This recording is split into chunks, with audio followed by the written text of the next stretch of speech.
नमस्कार दोस्तों, कैसे हैं आप सब। उम्मीद करती हूँ आप सब अच्छे होंगे और प्लीज़ आप हमारा चैनल सब्सक्राइब कर लीजिए। चलिए बढ़ते हैं इस कहानी के अंतिम भाग की तरफ।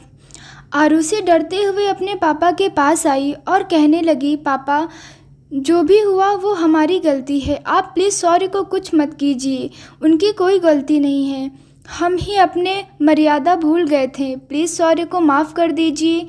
उसके पापा गुस्से में उठे और चीखते हुए बोले, इतनी निर्लज्ज कैसे हो गई छोरी तू, एक छोरे के लिए तू अपने बाप से सही गलत समझा रही है। बाकी सब उसे गुस्से में देखने लगे और वो सिर झुकाए अपने पापा के आगे खड़ी रही। आरुषि नज़रें नीचे करके ही कहने लगी, पापा हम जानते हैं आप बहुत गुस्सा हैं, पर प्लीज़ सॉरी को कुछ मत कीजिए, हम हाथ जोड़ते हैं पापा आपके आगे। आरुषि उनके सामने हाथ जोड़कर खड़ी हो गई और उसकी आंखें भी नम थीं, लेकिन उसने अपने आंसुओं को बाहर नहीं आने दिया। तभी उसके पापा के पास उसी आदमी का कॉल आया जिसे उन्होंने सॉरी का पता लगाने को कहा था। सॉरी के बारे में जानकर वो गुस्से में बोले, इसको यहीं बांध कर रखना, मैं तब तक उस छोरे से हिसाब किताब देख कर आता हूँ। वो गुस्से में लाल पीले होकर घर से निकल गए। आरुषि अपनी दादी के पास बैठकर रोते हुए कहने लगी, दादी प्लीज़ समझाओ ना आप पापा को, हम आपके आगे हाथ जोड़ते हैं, प्लीज़ दादी पापा को रोक लीजिए, प्लीज़ दादी वो लोग सॉरी को कुछ कर देंगे, प्लीज़ रोक लीजिए दादी। आरुषि उनके आगे गिड़गिड़ाने लगी। आरुषि की दादी हंसते हुए बोली, क्यों आ गई अपनी औकात याद, बड़ा प्रेम का जुनून चढ़ा था तुझे तो अब क्या हो गया, निकल गई सारी आस की तेरी। आरुषि उनके पैर पकड़ते हुए बोली, आपको जो कहना है, जितना मारना है, हमें सज़ा दे दीजिए दादी, पर प्लीज़ सॉरी को जाने दीजिए, हम कसम खाते हैं हम उससे कभी नहीं मिलेंगे, पर अभी उसे बचा लीजिए दादी। दादी ने उसे पैर से ठोकर मारते हुए कहा, ऐसे कैसे जाने दे उस छोरे को, उसे भी तो पता लगे आखिर जैन खानदान की इज्जत के साथ खेलने का क्या अंजाम होता है। अब तो सुंदर उसकी जान लेकर ही आएगा। आरुषि की मम्मी भी हाँ में हाँ मिलाते हुए बोली, देख ले कितनी मनहूस है तू, पहले तो सिर्फ परिवार वालों के लिए ग्रहण थी, लेकिन अब तो बाहर वालों की भी जान की दुश्मन बन गई है तू। शर्म आती है मुझे, तेरी जैसी बेटी मेरी कोख से जन्मी है। आरुषि उनकी बात सुनकर जोर से रो पड़ी। उसके लाख कोशिश करने के बाद भी वो लोग नहीं माने। आरुषि वहीं बैठी रोती रही और उसकी दादी और माँ उसे सुनाने में लगे रहे। आरुषि ने अपनी आंखें बंद की और सौर्य को याद करने लगी। उसे सौर्य का मार खाता, रोता, दर्द में तड़पता हुआ चेहरा नजर आने लगा। उसने अपनी आँख को एकदम टाइट बंद कर लिया। वह खुद से ही कहने लगी, तुमने वादा किया है खुद से आरुषि शौर्य की हिफाजत का, तो निभाओ उस वादे को। शौर्य ने भी तुम्हारा इंतज़ार करने का वादा किया था और उसे निभाया भी। अब तुम्हारी बारी है अपना वादा निभाने की। शौर्य, तुमने कहा था ना कि कुछ पाना है तो हमें खुद को स्टैंड लेना होगा, हमारे लिए हमें लड़ना होगा आज सबसे। आरुषि के कानों में शौर्य की कई बातें गूंजने लगीं जो उसने वाटिका में बैठकर उसे समझाई थी। तुम्हें उठना होगा आरुषि, हमारे लिए तुम्हें उठना होगा। यही शब्द उसके कानों में गूंज रहे थे। आरुषि ने गुस्से और एक दृढ़ निश्चय के साथ आंखें खोली और अपने आंसू साफ किए। वह उठी और बिना किसी से इजाज़त लिए घर से बाहर जाने लगी। उसकी दादी उसे रोकते हुए बोली, तू कहाँ चली अब।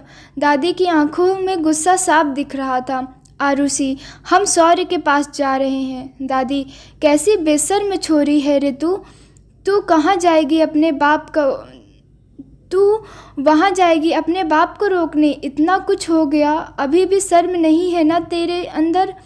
आरुषि, हमने कुछ भी ऐसा नहीं किया है दादी जिसके लिए हमें शर्मिंदा होना पड़े। दादी हाथ पकड़ते हुए, तू कहीं नहीं जाएगी, मैं भी देखूं कैसे जाती है तू इस घर से बाहर। चल तू मेरे साथ, चल यहाँ से। दादी उसका हाथ पकड़कर उसे खींचते हुए अंदर लेकर जाने लगी। आरुषि ने गुस्से में उनका हाथ नीचे झटक दिया। वह चिल्लाते हुए बोली, हाथ छोड़िए हमारा दादी। आरुषि के बदले तेवर देख आरुषि की दादी और मम्मी दोनों हैरान रह गए। आरुषि की मम्मी उसके पास आई और उसे डांटते हुए बोली, क्या बदतमीजी है ये, अपनी दादी से ऐसे बात करेगी तू? आरुषि उन्हें पलटकर जवाब देते हुए कहने लगी, हमने तो आराम से ही कहा था हाथ छोड़ने को, लेकिन दादी को प्यार की भाषा समझ कहाँ आती है। आरुषि की मम्मी उसका नाम लेकर जोर से चिल्लाई, आरुषि, और उन्होंने आरुषि को थप्पड़ मारने के लिए हाथ उठा लिया। आरुषि ने उनका हाथ पकड़ लिया और उन्हें आंख दिखाते हुए बोली, अब और नहीं मम्मी, आज हमें रोकने की कोशिश भी मत करना आप लोग। दादी, क्या कर लेगी तू? हाँ, तू हमें धमकी देगी? आरुषि, धमकी ही समझ लीजिए, लेकिन आज हम नहीं रुकेंगे। मम्मी, तू ऐसे नहीं मानेगी ना, रुक तू, तुझे तो मैं बताती हूँ। आरुषि, जितना सहना था अब तक हम सह चुके हैं। कल तक बात हमारी थी, लेकिन आज बात शौर्य की है और हम शौर्य को बचाने के लिए किसी भी हद तक जा सकते हैं। आप हटिए हमारे रास्ते से। आरुषि उन्हें साइड कर घर से जाने लगी तो आरुषि की मम्मी ने उसके बाल पकड़ लिए। दर्द के कारण आरुषि की चीख निकल गई। आरुषि की मम्मी भड़कते हुए बोली, जा, जब तक तेरे पापा अपना काम पूरा नहीं कर लेते तब तक तू यहाँ से कहीं नहीं जा सकती।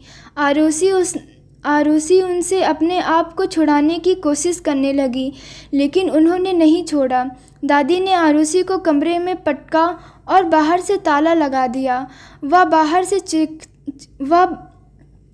से चिल्लाते हुए बोली, अब हम भी देखते हैं कैसे तू बाहर निकलती है।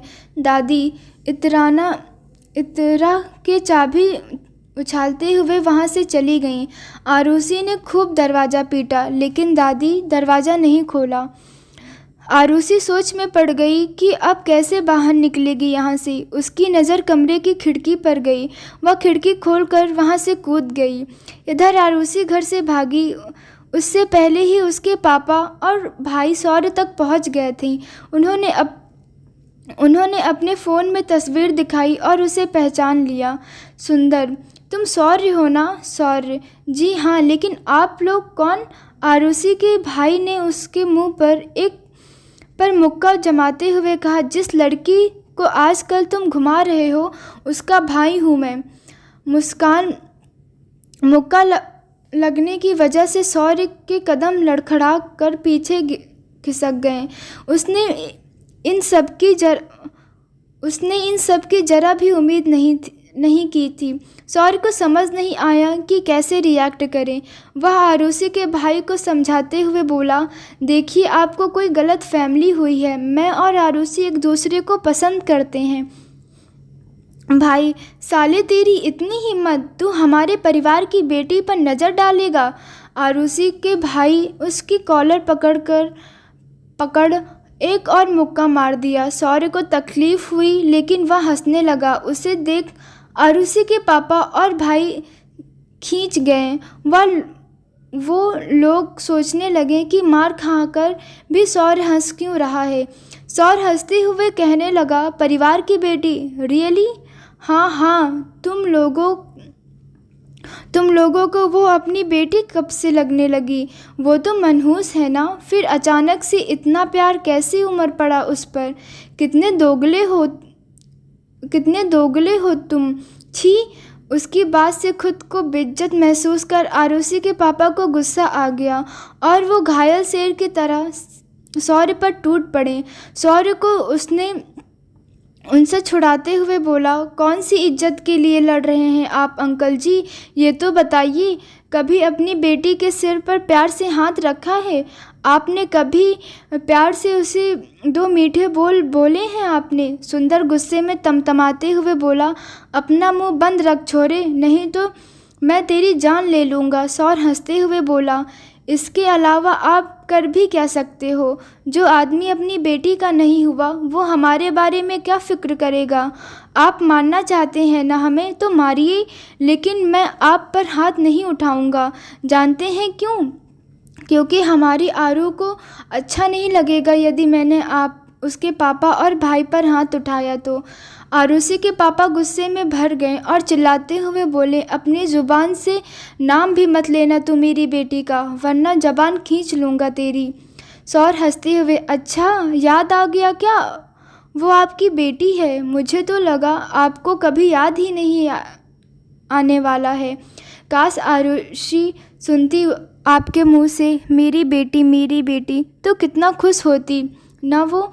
सुंदर, बड़ी चिंता है ना तेरे को उसकी खुशी की। जब तक तेरी लाश पड़ी देखेगी ना तो हमें बड़ी खुशी होगी, और हमारी खुशी में तो ही उसकी खुशी है। इतना कहकर दोनों बाप बेटे सौर्य को जानवरों की तरह मारने पीटने लगे। इधर आरुषि अपने घर से भागकर सीधे पुलिस स्टेशन गई। वहाँ उसने पुलिस को सारी बातें बताई। पुलिस उसकी मदद के लिए तैयार हो गई और आरुषि पुलिस को साथ लेकर मंदिर की तरफ निकल पड़ी, क्योंकि सौर मंदिर के ही रेस्ट हाउस में रहता था। सुंदर भी वहीं गया था। सुंदर के पास दादी का कॉल आया और उन्होंने बताया कि आरुषि घर से भाग गई है। दादी ने उनसे कहा हो सकता है वो वहाँ पहुँचने वाली हो, इससे पहले वो कुछ तमाशा करे, हमारी इज्जत और उछाले। तुम लोग निकल लो वहाँ से। तभी इन्हें पुलिस की गाड़ी की सायरन सुनाई दी। पुलिस की गाड़ी का सायरन सुनकर आरुषि के पापा और भाई दोनों घबरा गए। आरुषि का भाई बोला, पापा कहीं वो मनूस ही तो पुलिस को लेके नहीं आ गई अपने साथ। सुंदर झुंझुलाकर बोला, सत्यानाश हुई इस छोरी का। शर्म न आती अपने बाप के लिए पुलिस लाते हुए इसको। चल यहाँ से, निकल जल्दी, इससे पहले कि वो लोग यहाँ आ जाएं। हम निकल चलते हैं यहाँ से। हाँ पापा, चलिए आप यहाँ से। आरुषि का भाई उसके पापा के साथ वहाँ से निकल लिया। आरुषि लंगड़ाते हुए पुलिस के साथ मंदिर पर लोगों से पूछते हुए सौर्य के कमरे तक आ पहुँची। उसके कमरे का दरवाज़ा खुला था। आरुषि को लगा उसके पापा सौर्य तक नहीं पहुँचे हैं और शायद सौर्य अपने कमरे पर ही है अभी। आरुषि खुश होते हुए उसके कमरे में गई और वहाँ सौर्य की हालत देख आरुषि को जोर का धक्का लगा। वह भूत बने दरवाजे पर ही रुक गई। कमरे में सौर्य लहूलुहान अधमरी हालत में बेहोश पड़ा था। उसे इस हाल में देख आरुषि जोर से चीख पड़ी, सौर्य! वह भागकर सौर्य के पास गई और उसका सिर अपनी गोद में रख रोते हुए इसे होश में लाने की कोशिश करने लगी। पुलिस जो उसके साथ आई वो खड़ी उन्हें देख रही थी। आरुषि के आंसू थमने का नाम नहीं ले रहे थे। वह उठी और सौर्य के सामान में से एक रुमाल लेकर आई और कसकर उसके सिर पर बांधते हुए बोली, हम आ गए हैं ना सौर्य, हम आपको कुछ नहीं होने देंगे, आपको कुछ नहीं होगा सौर्य। आरुषि ने उसके चेहरे पर पानी डाला तो सौर्य ने धीरे से अपनी आंखें खोली। वह आरुषि को देख धीमे से बोला, मुझे पता था तुम जरूर आओगी ज्वालामुखी। इतना कहते ही वह फिर से बेहोश हो गया। आरुषि फफक कर रो पड़ी और सौर्य से माफ़ी मांगते हुए कहने लगी, हमें माफ़ कर दीजिए सौर्य, हमारी वजह से ये सब हो गया। आई एम सॉरी सौर्य। आरुषि सौर्य के सीने पर सिर रख कर बुरी तरह रोने लगी। इंस्पेक्टर ने उसे समझाते हुए कहा, मैडम हमें इन्हें हॉस्पिटल लेकर जाना चाहिए, कहीं देर न हो जाए हमें। आरुषि ने उनकी हाँ में हाँ मिलाते हुए कहा, हाँ आप ठीक कह रहे हैं, हम सौर्य को हॉस्पिटल लेकर चलते हैं, कुछ नहीं होगा हमारे सौर्य को। वह सौर्य के सिर पर हाथ फेरते हुए बोली, आप हिम्मत रखिए सौर्य, हम आपको हॉस्पिटल लेके जा रहे हैं, आपको कुछ नहीं होगा, आप बिल्कुल ठीक हो जाएंगे सौर्य। पुलिस की मदद से सौर्य को पुलिस की जीप में बैठाया और आरुषि उसको सिर अपनी गोद में रख कर बैठ गई।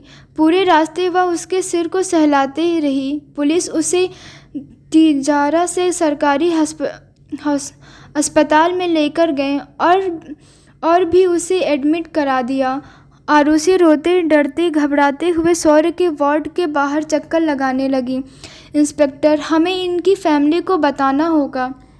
आरुषि, लेकिन हम तो सौर्य के परिवार के बारे में कुछ नहीं जानते। इंस्पेक्टर सौर्य का फ़ोन दिखाते हुए, हमें सौर्य के रूम से उनका ये फ़ोन मिला है, इसमें उनके घर वालों का नंबर ज़रूर होंगे। आरुषि, रुकिए इंस्पेक्टर, क्या हम सौर्य के होश में आने तक का वेट नहीं कर सकते? एक बार सौर्य की हालत के बारे में डॉक्टर से पता चल जाए, उसके बाद हम उसके परिवार को भी बता देंगे। इंस्पेक्टर, ठीक है, जैसा आपको ठीक लगे। डॉक्टर सौर्य के रूम से बाहर आए और उन्होंने कहा कि सौर्य की जल्दी से जल्दी ब्रेन सर्जरी करानी होगी। लॉट की वजह से उसके ब्रेन में छोटे छोटे क्लॉट्स बन गए हैं। आरुषि कांपते हुए, डॉक्टर सौर्य ठीक तो हो जाएगा ना?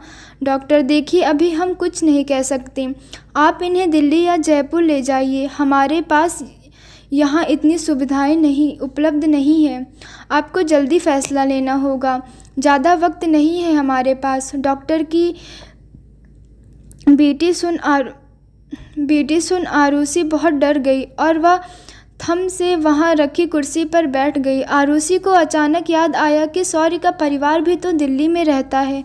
उन्हें जल्दी से इंस्पेक्टर को उनसे कांटेक्ट करने को कहा। इंस्पेक्टर ने सौर्य के पापा को यहाँ हुए हादसे के बारे में सब बताया। सौर्य के पापा को उसकी हालत जान सदमा सा लगा। वह इंस्पेक्टर से कहने लगे कि वो अभी तिजरा आ रहे हैं, लेकिन इंस्पेक्टर ने उन्हें तिजरा आने से बजाय दिल्ली के अच्छे हॉस्पिटल में सौर्य का इलाज का बंदोबस्त करने को कहा। इधर पुलिस और डॉक्टर की टीम सौर्य को दिल्ली के लिए लेकर रवाना हो गई। इंस्पेक्टर ने आरुषि को साथ चलने को कहा, लेकिन आरुषि ने एक ज़रूरी काम निपटाने का कहकर हॉस्पिटल से चली गई। आरुषि अपने घर पहुंची और सुंदरलाल जैन बाहर निकलो कहकर ज़ोर ज़ोर से चिल्लाने लगी। आरुषि के पापा इससे बोले, सारी तमीज़ उस छोरे के साथ दफना आई है क्या तू? अपने बाप को नाम लेकर पुकार रही है अब तू? आरुषि अपने पापा के पास आई और उनकी आंखें में आंखें डाल उन पर चिल्लाते हुए बोली, अगर हमारे सौर्य को कुछ हुआ ना पापा, तो अंजाम भुगतने के लिए तैयार रहिएगा। हम छोड़ेंगे नहीं आप सबको। सुंदर, उस 2 टके के लड़के के लिए तू हमें धमकी दे रही है? अपने बाप को धमकी देगी तू? आरुषि, अपने बाप को नहीं, अपने सौर्य के गुनाहगारों को बताने आई हैं कि सौर्य की जो हालत आप लोग करके आए हैं ना, आप भी अपनी उसी हालत के लिए तैयार रहिए। ये सौर्य की आरुषि का वादा है आपसे। आज आरुषि की आंखों में खून सवार था।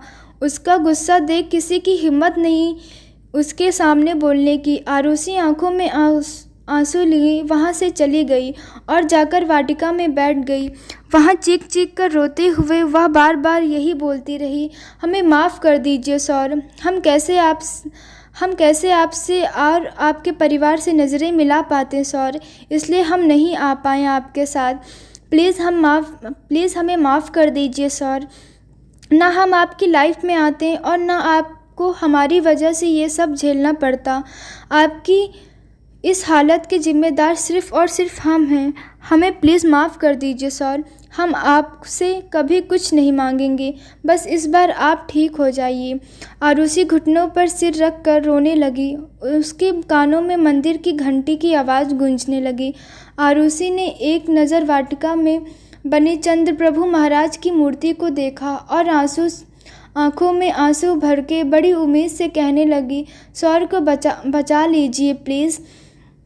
वह उठी और नंगे पैर ही उनकी मूर्ति की तरफ खुद वह खुद कदम चल दिए। आरुषि को पहले ही बुखार था और इतने तनाव के कारण वह बिल्कुल टूट चुकी थी।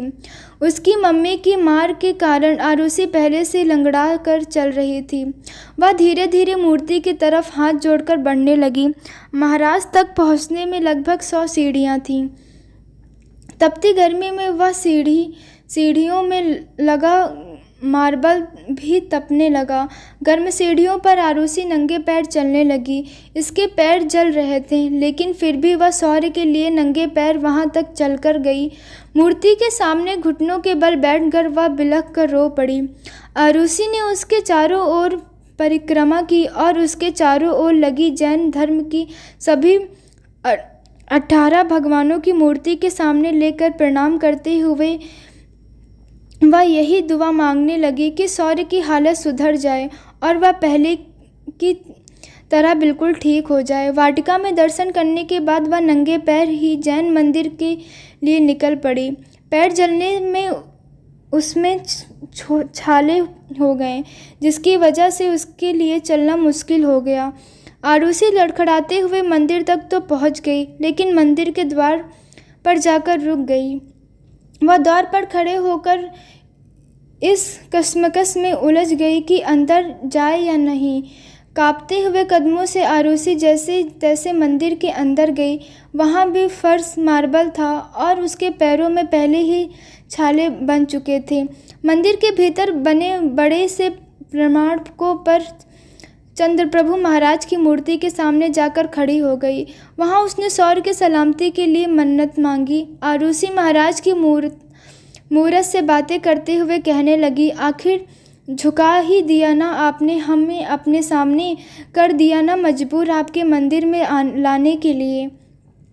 आज बहुत उम्मीदों से हम आपके पास आए हैं भगवान, प्लीज़ इस बार हमें निराश मत कीजिए।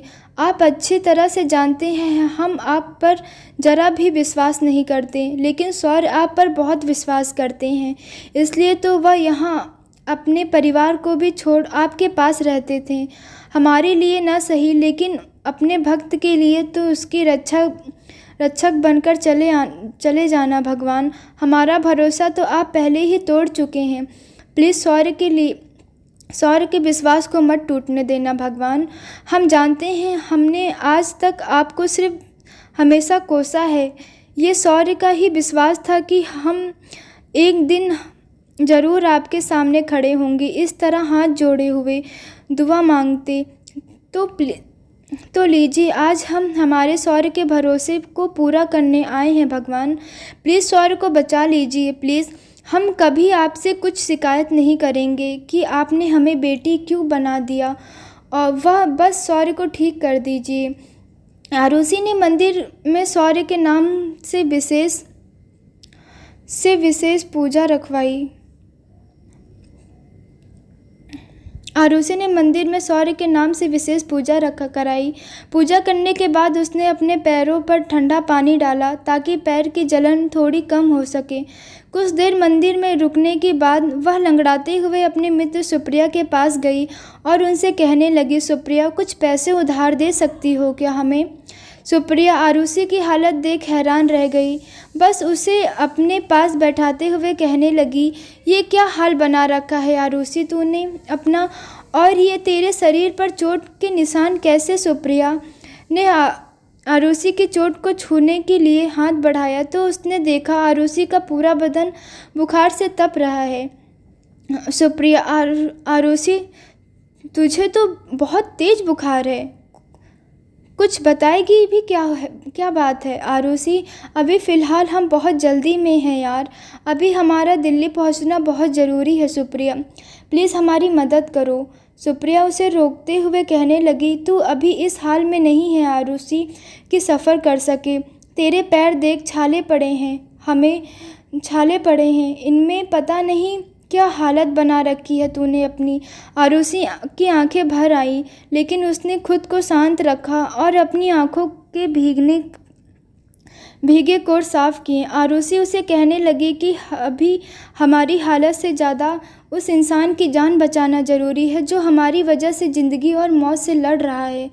हमें बस कुछ वक्त के लिए पैसे दे दे सुप्रिया, हम जल्दी तेरे सारे पैसे चुका देंगे। सुप्रिया ने आरुषि के हाथों में पैसे थामते हुए कहा, तू पैसों की चिंता छोड़ और बचा ले अपने प्यार को। इतना कहते ही आरुषि सवालियों की निगाहों से उसे देखने लगी। सुप्रिया मुस्कुराते हुए बोली, यही सोच रही है ना कि मुझे कैसे पता। आरुषि ने हाँ में सर हिलाया तो सुप्रिया कहने लगी, तेरी ये हालत देखकर कोई भी समझ जाएगा कि ये सब तूने किसी के लिए प्यार के लिए ही किया होगा। मैंने बस आइडिया ही लगाया था कि ऐसा कुछ होगा और किस्मत में मेरी बात सच भी निकल गई। आरुषि सुप्रिया से लिपट कर रोने लगी। दोस्तों, मिलते हैं इसके अगले भाग में। तब तक के लिए नमस्कार और प्लीज़ आप हमारा चैनल सब्सक्राइब कर दीजिए प्लीज़ दोस्तों।